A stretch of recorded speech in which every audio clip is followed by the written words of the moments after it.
Pendant plusieurs années, je me suis cramé et je pense sincèrement que ça a contribué fortement à certaines blessures, dont des blessures à l'épaule. Blessures à l'épaule, j'ai pu enchaîner aussi des blessures au niveau des cervicales.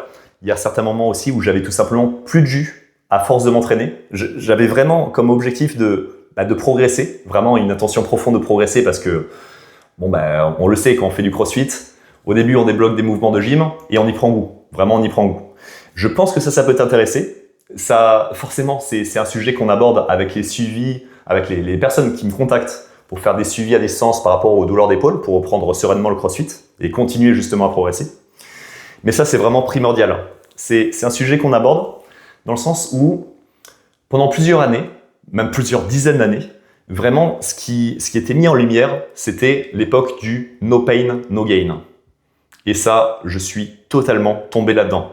Ça peut m'arriver encore aujourd'hui. Vraiment, je vais être honnête, ça peut m'arriver aujourd'hui dans le sens que, comme si j'avais la sensation que si j'en bave pas à l'entraînement, à chaque entraînement, alors c'est comme si j'avais perdu du temps. Il faut vraiment que je me crame à chaque entraînement. Sauf que, déjà, quelque chose qui me vient en tête. Alors, moi, ça m'a marqué comme phrase. C'est fini l'ère du no pain, no gain. Aujourd'hui, c'est le no brain, no gain. Dans le sens, pas s'entraîner plus dur, mais plus intelligemment. Dans le sens où déjà, rien que pour la performance, après on va parler santé, mais rien que pour parler performance, aux Jeux Olympiques, à chaque fois on voit tous les 4 ans qu'il y a des records aux Jeux Olympiques qui se battent. On se dit waouh. Mais en fait, même la science a regardé ça. Ils se disent mais ils s'entraînent plus dur, de plus en plus dur. Et en fait, pas du tout. Les athlètes ne s'entraînent pas de plus en plus dur, mais s'entraînent de plus en plus intelligemment. Intelligemment, ça veut dire quoi? Ça veut dire que, est-ce qu'il y a une charge d'entraînement suffisante, un stress suffisant pour le corps, pour que le corps, après, il vienne s'adapter et devenir plus solide qu'avant. Mais est-ce qu'il y a également une assez grande charge de récupération? La charge de récupération, c'est quoi? C'est est-ce qu'on dort bien? Est-ce qu'on mange bien? Est-ce qu'on récupère suffisamment assez de temps? C'est-à-dire pas se mettre une cartouche tous les jours. Est-ce qu'on récupère suffisamment assez de temps pour que notre état de santé et nos performances viennent à monter? En gros, si on imagine une courbe de l'état de forme de notre corps, et c'est valable aussi localement pour notre épaule. Quand on s'entraîne, on stresse notre corps, donc son état de solidité, son état de forme va diminuer. Quand on s'entraîne, on se fatigue, ou quand on entraîne une épaule, on la fatigue. Donc son état va diminuer. Mais c'est grâce à la récupération suffisante qu'elle va revenir à un bon état de forme, voire même si elle est suffisamment suffisante, la récupération, suite à un stress, alors elle va devenir encore plus forte qu'avant, encore plus résistante qu'avant. Notre corps va être encore plus en forme qu'avant. C'est ce qu'on appelle la surcompensation. La surcompensation se fait si on s'entraîne bien et si on récupère bien. Et à venir bien gérer, en gros, c'est de mon côté, l'erreur que j'ai faite, c'était que les séances de CrossFit, je me mettais des cartouches à tous les WOD. Alors, tu me diras si c'est ton cas, si ça a été ton cas pendant une période, si c'est ton cas encore aujourd'hui. Et c'est totalement ce qu'on met en lumière avec les suivis. Dans le bilan initial qu'on met en place, j'ai un suivi en tête qui s'appelle aussi Pierre, il se reconnaîtra. Un suivi qui, forcément, il m'avait déjà dit que ses proches, les coachs, plusieurs personnes lui ont dit se calmer un petit peu à l'entraînement, se calmer sur le nombre d'entraînements qu'il faisait par semaine. Des fois, il faisait même 2 entraînements par jour. Et se calmer au niveau des intensités. On a commencé le suivi. On a, avec une certaine écoute qu'on a mis en place, il a vraiment mis en lumière que, ok, là c'est le moment, par rapport à la base, il me contactait pour des douleurs d'épaule, mais comme s'il sentait des tensions globales dans le corps. Il s'est dit, ok, là c'est le moment de venir s'entraîner plus intelligemment, pas forcément s'entraîner plus dur, continuer à aller à la boxe, mais éviter de se mettre des cartouches tout le temps. Et ce qui s'est passé, c'est que quelques mois après, vraiment, il y a eu une évolution juste énorme en fait. Vraiment énorme. Alors énorme. Les plus grosses évolutions qu'on a vues, c'est sur la mobilité. Déjà, raide comme un bâton, mais vraiment raide, après, il dira la même chose. Et il faisait partie des plus raides de la boxe. Il s'est vraiment transformé. Vraiment, il y a une transformation de son corps où il fait partie du groupe, voire même des plus mobiles. Par exemple, les thrusters, vraiment super galère. Là maintenant, tout ce qui est posture de front track, maintenant c'est largement faisable. Et grâce à cette mobilité qu'il a acquérie, il est bien plus à l'aise et moins de tension du coup qu'il peut y avoir, notamment sur le haut du corps, au niveau des épaules. Bref, ça c'est un autre sujet aussi pour la mobilité. Mais au-delà de tout ça, quand il m'a fait quelques retours de l'accompagnement, c'était assez fort. Moi, ça m'avait touché parce que au-delà d'avoir moins de douleur au niveau de l'épaule, c'était que surtout, il me disait « Waouh, enfin, il sent un corps qui n'est pas fatigué. » Et ça, c'est facile à dire. Facile à dire de se dire « Bon, faut arrêter de se mettre des cartouches à chaque WOD. Faut essayer de ralentir un petit peu et comme ça, on va mieux progresser, essayer d'éviter les risques de blessures. » Mais pas facile à faire. Chacun a ses raisons. Je sais que moi, pendant une période, je me mettais des cartouches à chaque fois. J'allais, même avant le CrossFit, je faisais la muscu. J'ai eu ma période Go Muscu. J'étais, il y a plus de 10 ans, j'étais fan de Thibaut InShape. Alors, on est entre nous, hein. Pas de jugement. Boum, pour être énorme et sec. Aujourd'hui, je le suis plus forcément, mais à l'époque, j'étais au taquet. Et j'allais faire 4 grosses séances de muscu par semaine, très intenses. Vraiment, j'allais chercher l'échec musculaire à chaque fois. L'échec musculaire, pour vraiment avoir la sensation de « ok, ça brûle et je me suis bien dépensé ». Sauf que, si on va chercher trop souvent l'échec musculaire, on se crame sur le long terme. C'est juste que on va pas se renforcer, on va venir fatiguer de plus en plus le corps. Donc, on a juste à la prendre un peu plus cool, de voir si on a suffisamment récupéré pour après remettre de l'intensité. Mais j'y reviens sur chacun ses raisons. Par exemple, pareil, je vais être honnête de mon côté, avec du recul, je sais que je me cramais à chaque séance. Pourquoi ? Parce que je voulais devenir costaud. Je voulais vraiment physiquement devenir costaud. Pas juste être fort, mais paraître fort.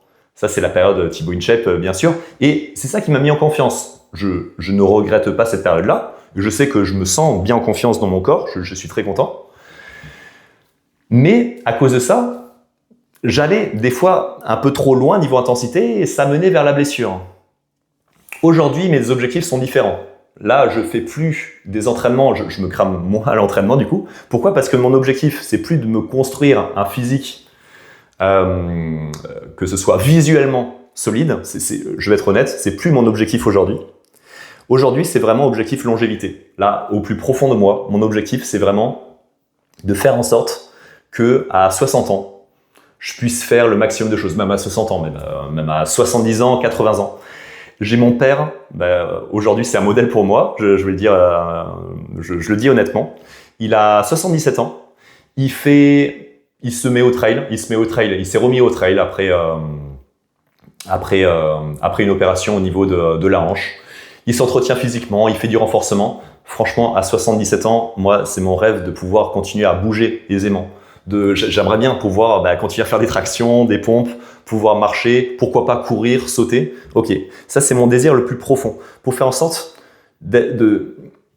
pas forcément de vivre plus longtemps, mais de vivre avec une meilleure qualité dans mon corps de manière générale, de m'éloigner des blessures, d'aller forcément, la performance ça va aussi un petit peu de pair avec la santé, dans le sens que si je garde certaines performances, que ce soit en force, en vitesse, je vais maintenir un certain niveau de santé pendant un petit moment.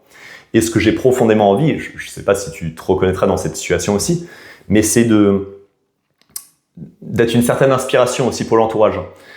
J'ai vraiment envie d'être utile pour l'entourage, de me dire, allez, il y a un pote qui a besoin d'aide, a besoin d'un coup de main pour un déménagement. Ok, je suis là.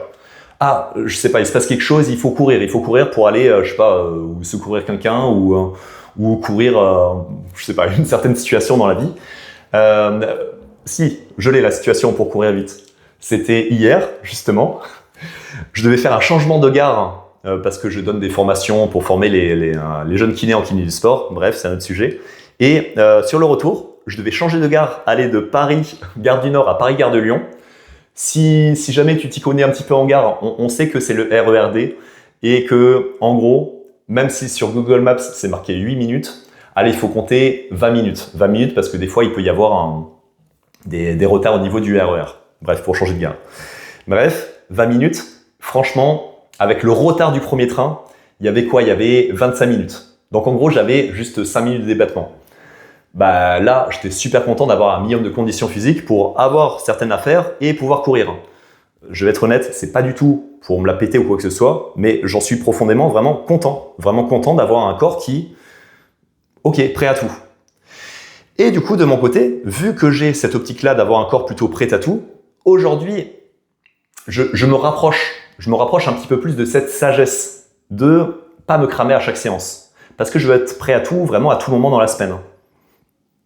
Ok, c'est également ce qui se passe avec du coup Pierre, l'autre suivi crossfitter, qui de son côté a une sensation vraiment de fraîcheur, plus de fraîcheur. Il sent aux compétitions, il fait aussi des compétitions à côté, mais pour la vie quotidienne qu'il a moins souvent, comme il reste certaines tensions, mais il a moins souvent certaines tensions, et du coup il se régale bien plus facilement au crossfit. Ok. Juste pour prendre du recul, j'y reviens au pourquoi. Et si ça peut t'aider pour certaines pistes de réflexion, que tu me contactes pour un suivi, pour des douleurs d'épaule ou pas, vraiment, si ça peut t'aider de ton côté, vraiment, j'en serais très content. C'est parfois, on se crame à chaque séance, mais parce que c'est le défouloir de fin de journée. Ça, je peux le comprendre totalement. Alors, c'est pas ma situation à moi, mais je sais qu'il y a des personnes, par exemple, qui ou ont du mal avec leur boulot pendant la journée, ou alors ils aiment bien leur boulot, mais c'est un peu sédentaire. Leur moment, vraiment leur moment de la journée, c'est le WOD de fin de journée. Et là, à ce moment-là, c'est le gros défouloir. Généralement, ce sont des crossfitters, peut-être que tu t'y reconnais parce que j'ai des suivis qui me contactent pour ça et c'est un peu cette situation-là. À l'échauffement, pas trop connecté parce que encore la tête un peu dans la journée. Pendant la partie force ou skill, la partie avant le WOD, ok, on commence à se mettre en route et après le WOD, c'est leur moment. C'est le moment où ils lâchent les chevaux, c'est le gros défouloir. Et ça, c'est comme une petite pilule, une petite cartouche qui leur fait du bien à chaque fin de journée. Et ils y prennent goût. Vraiment, ça fait partie de leur quotidien. Ils ont ça pour un peu tenir le cap. Parce qu'ils savent qu'après, ils rentrent chez eux, ou ils ont une famille, ou ils vivent seuls, bref. Mais ils savent que ce moment-là, c'est le moment, même niveau, on sait que hormonalement, ils ont un gros avant-après. C'est comme s'ils laissaient leurs problèmes de côté et c'est leur défouloir, leur exutoire. Ok. Et il peut y avoir un autre profil. Un autre profil aussi, je sais que ça peut m'arriver. Il y en a, c'est à fond ça. C'est le profil plutôt communautaire. Et ça, je remercie énormément le milieu du CrossFit de mettre en lumière cet aspect communauté qui est juste énorme. Enfin, c'est énorme. Je sais pas de ton côté, à ta box, si tu t'entraînes à une box de CrossFit. Vraiment, généralement, ce que la box essaie de mettre en place, c'est l'aspect communauté. Par exemple, il y a, de mon côté, la box César CrossFit sur Dijon, c'est juste énorme par rapport à ça. On sait que quand on vient, si on a du temps devant nous, il suffit qu'on arrive un peu avant, on passe une demi-heure à papoter, on fait le WOD, et des fois ça nous arrive de rester une demi-heure, une heure sur place, juste pour papoter avec les autres. Ce sont des moments géniaux. Petit aparté, moi c'est un moment que j'adore. Après le WOD, pour les introvertis comme moi, qui des fois, si notre cerveau n'est pas bien connecté, on n'ose pas trop aller vers les autres, même des gens qu'on connaît. Mais une fois que le WOD est terminé, une fois qu'on s'est bien défoulé, on est désinhibé. C'est plus simple, c'est plus simple. Bref, je te parle de moi, si tu te reconnais, ok, aussi tant mieux. Tout ça pour en revenir sur le CrossFit social. Et donc, le moment du WOD de la journée, c'est le moment, pour certaines personnes, c'est important parce qu'on va partager un moment avec d'autres personnes. Et c'est ce moment de partage, des fois, on veut l'intensifier. On veut se mettre une cartouche ensemble.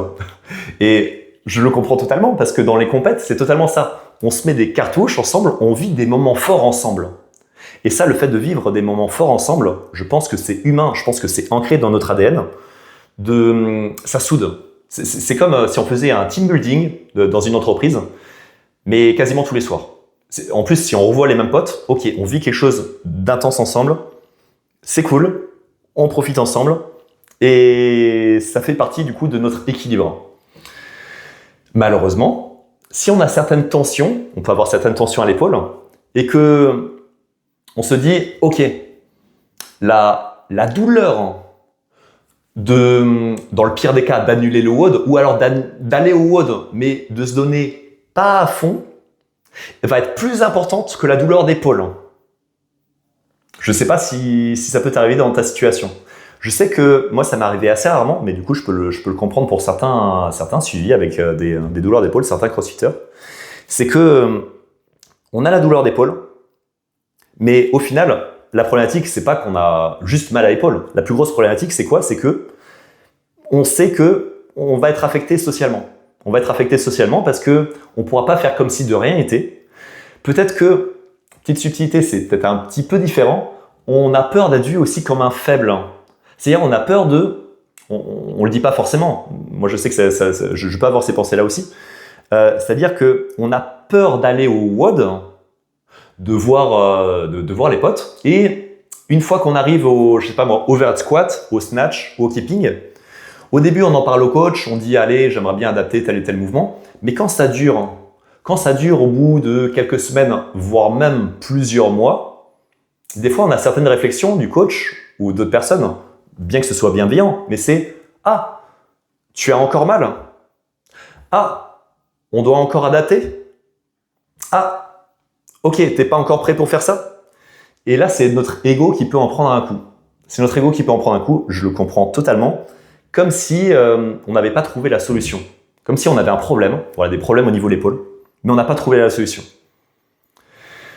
Pour ça, pour certains suivis avec qui c'est arrivé, déjà, je peux recommander à tout le monde, alors que ce soit avec moi ou avec d'autres, vraiment, une des choses principales, c'est de se faire accompagner. Je le fais personnellement dès que j'ai un problème. Par exemple, j'avais un problème au niveau de l'alimentation, j'ai consulté un diététicien. Si on a des problèmes de douleur d'épaule et que ça peut nous plomber pour notre quotidien, vraiment, un conseil, tu peux contacter quelqu'un qui est spécialisé dans l'épaule, spécialisé dans le crossfit. Ok, que ce soit avec moi ou avec d'autres personnes. Mais vraiment ça va être vraiment primordial. Et ce qu'on met en lumière du coup avec les suivis, c'est que, ok, ça, à mettre en lumière que ça va durer que un temps. Les adaptations vont durer que un temps, et après on va remettre en place les choses progressivement pour retourner au WOD à 100%, avec un plan bien intelligent. Ok. Et autre chose, c'est que souvent, c'est surtout de notre côté. C'est surtout de notre côté, c'est-à-dire que c'est notre ego qui en prend un coup parce qu'on a peur en fait des réflexions des autres. Mais en fait, on se rend compte que c'est comme ça. Chacun pense quand même beaucoup à soi. Et en fait, les autres, ils sont plutôt bienveillants. Quand ils demandent comment ça va, ah tiens, t'as encore mal à ton épaule, ils sont plutôt bienveillants, mais dans leur tête, ils vont pas se dire, haha, le faible. Bon, je pense on le pense vraiment, mais ça fait du bien de se rappeler à l'ordre que les gens autour de nous, ils sont bienveillants. Les coachs de CrossFit, vraiment, moi, j'ai une énorme confiance en eux. En tout cas, dans la boxe où je m'entraîne, mais je pense qu'il y a beaucoup de boxe. On peut faire vraiment énormément confiance aux coachs. Ok. Et on sait que si on traîne des douleurs à l'épaule, si on les traîne pendant plusieurs mois, on risque de passer pour un faible. Dans notre tête, bien sûr. Pendant plusieurs mois, on risque de ne pas se défouler à fond avec les potes. Pendant plusieurs mois, on risque de ne pas se développer physiquement. Donc, la solution, c'est quoi? C'est de se faire accompagner, vraiment de se faire accompagner pour essayer de limiter les douleurs d'épaule et vraiment reprendre le CrossFit totalement. J'espère que ces conseils t'auront plu. De ton côté, alors, tu peux me contacter sur Instagram si tu veux, comme les crossfitters qui m'ont contacté et qui aujourd'hui reprennent des snatchs solides, du keeping, sans appréhension, avec du confort. Tu peux me contacter, ou en tout cas de ton côté, vraiment je t'invite, moi j'ai fait ce boulot-là de mon côté, d'écrire sur une feuille, c'est ça la mise en action, Tu peux écrire sur une feuille pourquoi tu fais du CrossFit. Pourquoi tu fais du CrossFit? Moi je sais que moi, d'il y a 10 ans, j'aurais dit, je fais de la musculation. Je faisais pas du CrossFit il y a 10 ans, j'en fais depuis 3-4 ans.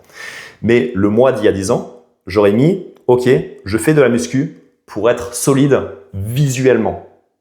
Aujourd'hui, je peux m'écrire, je fais du CrossFit pour avoir un corps solide le plus longtemps possible.